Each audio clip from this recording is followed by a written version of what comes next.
सिंध में पाकिस्तान तहरीक इंसाफ के अरकान सूबाई असम्बली ने अपने इस्तीफे चेयरमैन इमरान खान को पेश कर दिए।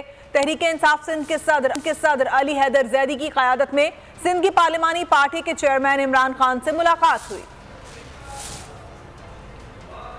हम इस ईवान में नहीं रहना चाहते, हम अपने इस्तीफे खान साहब को देकर आ चुके हैं, इंशाअल्लाह एक इशारे के ऊपर जमा करा देंगे। लेकिन खुशखबरी ये है कि इंशाअल्लाह इमरान खान साहब सेहतयाब होकर सिंध के अवाम को जरदारी माफिया से, इसकी बादशाह से निजात दिलाने के लिए आ रहे हैं। अवाम ये कहती है कि ये जो इस वक्त पार्लियामेंट में जो निज़ाम चल रहा है जिसमें लोटा करोसी आम है, बेहतर ऐसे बाहर निकला तो फैसला कप्तान का है। नेशनल असेंबली इस वक्त इस गंदे गले सड़े करप्ट निज़ाम में बैठकर इसका हिस्सा बनने का हमारा बिल्कुल मूड नहीं है। मैं समझता हूँ आपकी बात जायज़ है, इंशाअल्लाह अगली दफ़ा आएंगे 2/3 अक्सरियत से आएंगे। अगर आपको ये वीडियो पसंद आई है तो हमारे चैनल को सब्सक्राइब करें और बेल आइकन को प्रेस करें।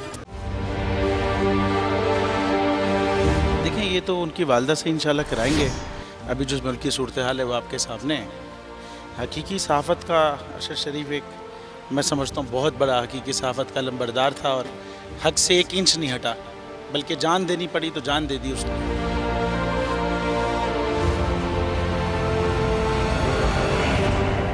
तो ये यादगार क्या हमारे दिलों में रहता है। ये तो सिर्फ एक दस्तक देती रहेगी यादगार। मैं समझता हूँ कि जो रुके तो कोहे गिरा थे हम, जो चले तो जहाँ से गुजर गए, रहे यार हमने कदम कदम तुझे यादगार बना दिया। ये अरशद शरीफ के लिए मेरे ख्याल में लिखा गया है।